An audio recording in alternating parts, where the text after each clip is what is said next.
ने नवरात्र में पूरे देश में लाखों घरों में हजारों स्थानों पर शस्त्र पूजन करवाया है, कन्या पूजन करवाया है और चंडी पाठ का आयोजन भी किया है।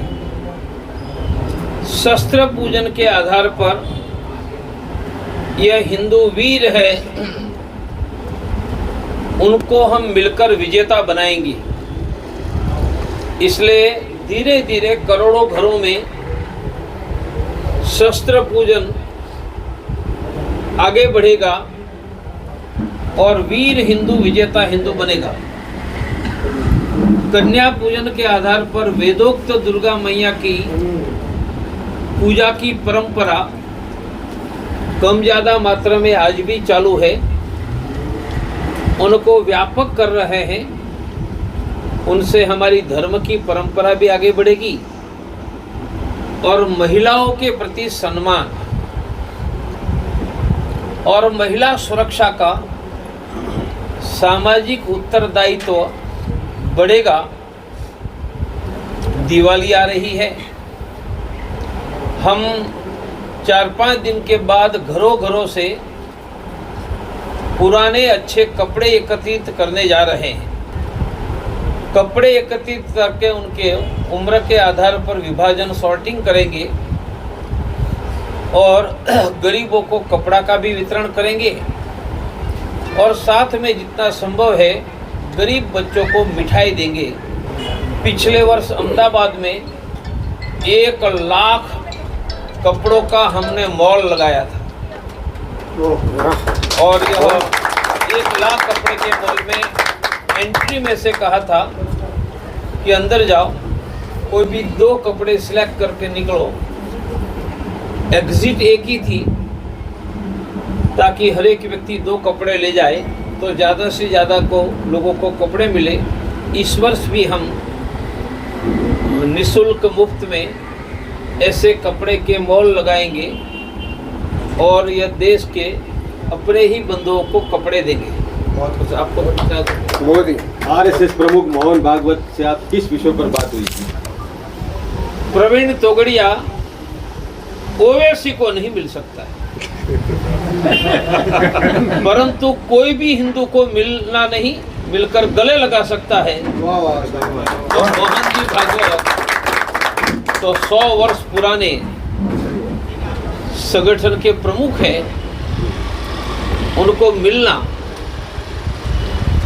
क्या चाहिए। आरएसएस और आपका संगठन साथ में काम करेंगे? और मोहन जी भागवत के साथ मिलकर 2-3 प्रश्नों की चर्चा, जिनमें दोनों की सहमति थी। एक, भारत में और भारत के बाहर हिंदू सुरक्षित नहीं है।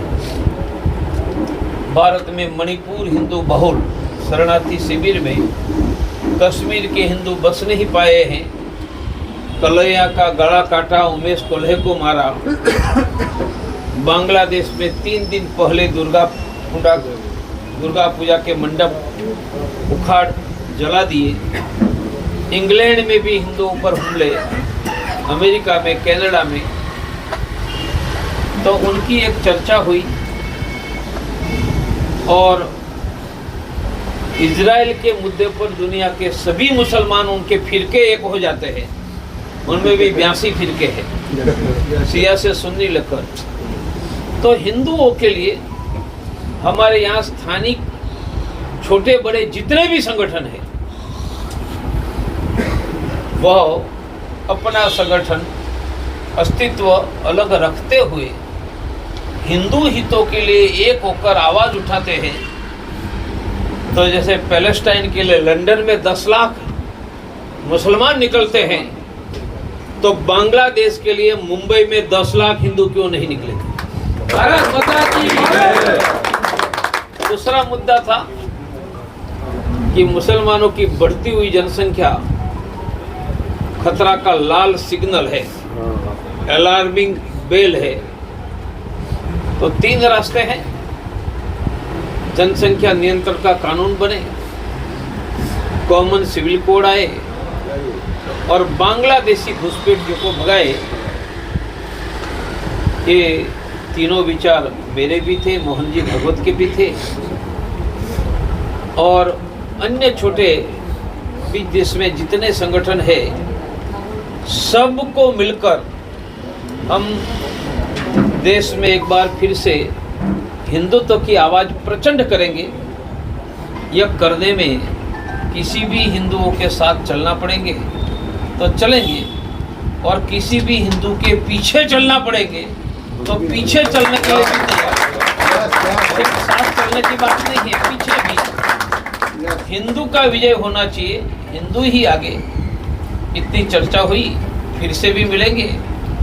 ऐसे तो 25 साल से मिलते थे, 6 साल से रुक गया था। देश में घट रही हिंदुओं की जनसंख्या को बढ़ाने के लिए क्या योजना है? हर एक को कहें कम से कम 3 बच्चे पैदा करो। वही हमारा कहने हम आप कहने से ज्यादा भविष्य फर्क की पड़ेगा हमारे कहने से। इस काल में नहीं बोलेंगे, पर 3 पुत्र भविष्यति तो जरूर कहेंगे। सबसे बड़ी चीज़ है महाराष्ट्र में आपका आवास होना, प्रवास होना, और सबसे बड़ी चीज़ महाराष्ट्र की राजनीति को गर्म कर देता है, उसको लेकर आपकी क्या प्रतिक्रिया रहेगी? अकेले महाराष्ट्र की नहीं, हम तो पाकिस्तान की राजनीति को भी गर्म करते हैं। महाराष्ट्र में असली और नकली की राजनीति जो चल रही है, तो आपकी क्या प्रतिक्रिया है? बस 2 महीने के बाद महाराष्ट्र की जनता बता देगी। हम क्यों बोले? हिंदुओं को एकजुट करना आसान नहीं है, ऐसे में आपकी इसमें क्या योजना है? हिंदुओं को एकजुट करना आसान है। प्रवीण तोगड़िया पैदा नहीं हुआ था, तब भी मुगलों के समय हमने अकबर को खदेड़ कर पूरा मेवाड़ मुसलमान विहीन किया। प्रवीण तोगड़िया नहीं था। और यही जब छत्रपति संभाजी का बलिदान हुआ तो हमारी एक माँ तारा देवी तलवार लेकर 25 वर्ष लड़ी थी। तो हम नहीं थे तब भी हिंदू एकता लड़ रहा था।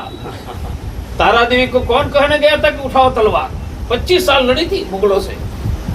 इसलिए ये देश का हिंदू बहादुर है, समय आने पर एक हो जाता है, बीच बीच में थोड़ी लड़ाई कर लेता है। इसलिए तो हमने आपसे पूछा। मुंबई के जो आपके समर्थक हैं, उनको किस तरह का मैसेज रहेगा? सबको कहेंगे अब तो हिंदू ही आगे। कहेंगे कि दीपावली आ रही है, घर के अच्छे कपड़े निकाल कर गरीबों को बांटो, और साथ में गरीब बच्चों को अपनी ओर से आधा किलो मिठाई दो। हमारे घर में भी खुशी महालक्ष्मी देवी के कारण आए, और अपने गरीब हिंदू के घर में भी खुशी देने में हम कोई योगदान दें। आप बहराइच की घटना पे कुछ कहेंगे?